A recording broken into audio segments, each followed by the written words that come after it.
Hər vaxtınız xeyir, hörmətli izləyicilər. Sizlərə bir hərbi anekdot danışacağım. Vaxtilə bizdə bir komandir var idi. O qədər bu cəmaata zülm edir ki, bunun üçün bir anekdot qoşmuşlar. O anekdotu danışacağım, amma xahiş edirəm başqa tərəflərə yozmayın. Hər özü üçün öz nəticəsini çıxarsın.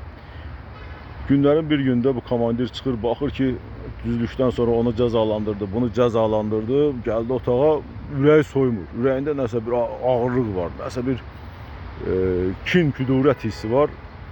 Əllərini açır yerə tərəf, uzanır yerə, əllərini qoyur yerə, deyir, ya mənim sultanım, ya mənim şeytanım, ya mənim iblisim, sən özün mənə kömək ol. Mən neydim bu içimdəki yanığını necə söndürüm?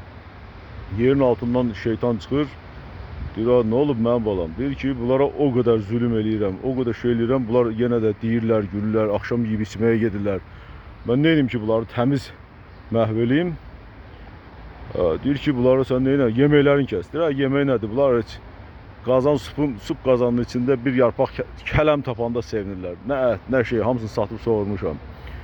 Deyir, onda maaşlarını kəs. Deyir, maaş nədir? 13-14'lərini kəsmişəm. Naçot eləmişəm, hamısının belinə vurmuşam, pullarını tuturam. Hər şey üçün pul alıram, rüşvət alıram.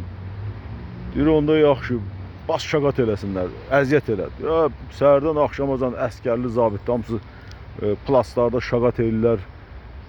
Salıram, süründürürəm orada, burada, yerli, yersiz. Deyir, onda cəzalar verir. Deyir, nə cəza? Gündə qavva vaxtdılar, həbsdədirlər, gündə rütbələrini alıram, şərəf məhkəməsi keçirdirəm, hər cür cəzalar verirəm.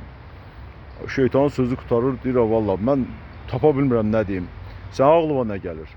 Deyir, əyil bu tərəfə, şeytan başını əyil bu tərəfə, qulağına nəsə pıçıldanır, bir şeytanı tok vurmuş kimi tullanır qulağa. Deyir, Allahın insafını olsun, adam da adam elə şey eləyər. Oldu, təşəkkür edirəm. Zəhmət olmasa sağ tərəfdəki plus düyməsinə basın, videonu takip atın, izləyin, bəyənin, sağ olun, sağlıqla qalın.